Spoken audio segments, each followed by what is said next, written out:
Foi enterrado hoje à tarde em São Paulo o empresário João do Amaral Gurgel, criador da montadora que levou o nome dele, um marco na história do automobilismo brasileiro. Gurgel sofria do mal de Alzheimer e morreu aos 82 anos. João Augusto Conrado do Amaral Gurgel foi um engenheiro e empresário brasileiro, um visionário apaixonado pela ideia de construir carros genuinamente nacionais. Sua trajetória é marcada pela ousadia, inovação e o sonho de ver o Brasil como protagonista na indústria automobilística. Desde jovem, Gurgel demonstrava interesse por mecânica e engenharia. Formou-se em engenharia mecânica e elétrica pela Escola Politécnica da USP e logo começou a trabalhar na indústria automotiva.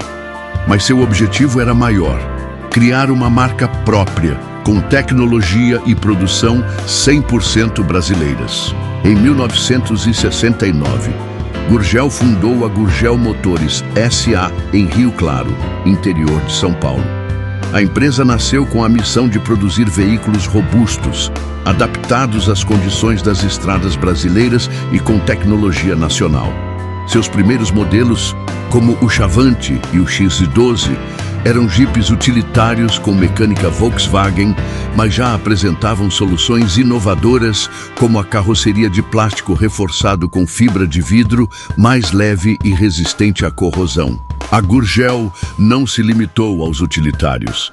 A empresa também se aventurou em outros segmentos, como o Itaipu, um veículo elétrico pioneiro no Brasil, lançado na década de 1970, muito antes da popularização dos carros elétricos em nível global. O Itaipu demonstrava a visão de futuro de Gurgel e seu compromisso com a inovação. Na década de 1980, a Gurgel lançou o Carajás, um jipe com design mais moderno e recursos como tração 4x4. O Carajás chegou a ser exportado para outros países e foi utilizado por órgãos governamentais brasileiros. O ápice do sonho de Gurgel foi o lançamento do BR-800 em 1988. Considerado o primeiro carro 100% nacional, o BR-800 era um compacto popular com motor próprio, desenvolvido pela Gurgel. O carro foi um marco na história da indústria automotiva brasileira e representou a concretização do ideal de Gurgel.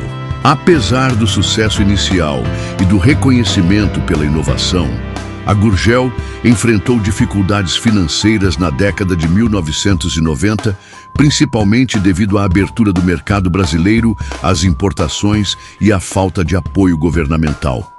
A empresa encerrou suas atividades em 1996, deixando um legado de pioneirismo e ousadia. João Gurgel faleceu em 2009, deixando uma marca indelével na história da indústria automotiva brasileira. Sua visão e seu trabalho inspiram até hoje aqueles que acreditam no potencial do Brasil para inovar e produzir tecnologia própria. A Gurgel, mesmo com seu fim, permanece viva na memória dos brasileiros como um símbolo de um sonho audacioso e da busca pela independência tecnológica. Tinha pedido para fazer um projeto de um guindaste de coluna e eu, para surpreender o professor, projetei um carro pequeno, por incrível, eram 2 cilindros. E quando entreguei ao professor, o professor me disse: Gurgel, eu não vou ver esse projeto, e se você não entregar o guindaste de coluna em tempo, você vai ser reprovado. Mas, professor, eu entrego o guindaste de coluna, mas dá uma olhada no projeto. Eu não vou ver o projeto, Gurgel, porque vou te dizer uma coisa: carro não se fabrica, carro compra-se. E carro é objeto de multinacionais, não para... O primeiro carro produzido pela Gurgel foi o Ipanema, com carroceria de plástico e fibra de vidro e motor do Volkswagen. Em 73 era lançado o Chavante XT, que posteriormente recebeu os nomes de X12 e Tocantins. O chassi desse carro era feito de uma mistura de plástico e aço, chamada de Plastel. Em 75, a Gurgel começou a produzir os primeiros veículos utilitários fora de estrada. Em 76, foi lançado o Chavante X12 TR, com teto rígido e chassi também em Plastel. Em 79, a Gurgel expôs toda a sua linha de produtos no Salão do Automóvel de Genebra. Em 1980, a Gurgel lançava o Itaipu E500, o primeiro veículo elétrico da América Latina. O projeto Senna foi o embrião do Gurgel BR-800, lançado em 1988. O Gurgel BR-800 surgiu com a proposta de ser um carro popular e acessível. Com estrutura tubular em aço e carroceria de fibra, pesava apenas 634 kg e tinha capacidade para 4 ocupantes. Já o motor boxer de 2 cilindros e 800 cm² era refrigerado a líquido e desenvolvia 30 cavalos. Junto do carro, o comprador levava também inicialmente um lote de ações da empresa. O que levava a Gurgel a usar o slogan "Se Henry Ford o convidasse para ser seu sócio, você não aceitaria", na campanha publicitária do Popular. O projeto foi utilizado na criação do Motomachine, uma versão encurtada e com capacidade para 2 ocupantes que tinha portas e capota removíveis.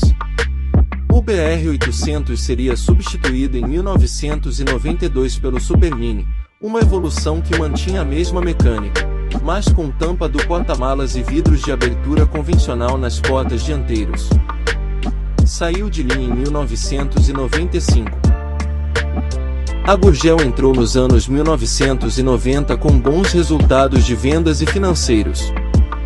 O BR-800 se beneficiava do IPI reduzido e custava menos que os carros 0 km de fabricantes tradicionais, o que era um belo argumento de vendas para o minicarro.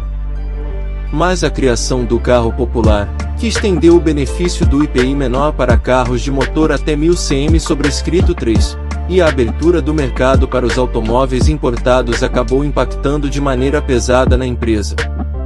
De uma hora para outra, os seus automóveis deixaram de ser competitivos. Em 1993, a Gurgel pediu concordata e teve a falência decretada em 1994. A companhia conseguiu recorrer à decisão e se manteve ativa até setembro de 1996. Neste período, foram montadas as últimas unidades dos modelos Tocantins, Carajás, Motomachine e Supermini. O BR-800, primeiro carro totalmente brasileiro, não nega que é bem brasileiro. Vai ser o carro mais barato do país. Hoje custa 726 OTNs, quase 3.500.000 cruzados. Não ultrapassa 120 quilômetros. E o mais importante, faz até 25 quilômetros com 1 litro de gasolina. O brasileirinho, como está sendo chamado, é o típico carro popular, próprio para a cidade.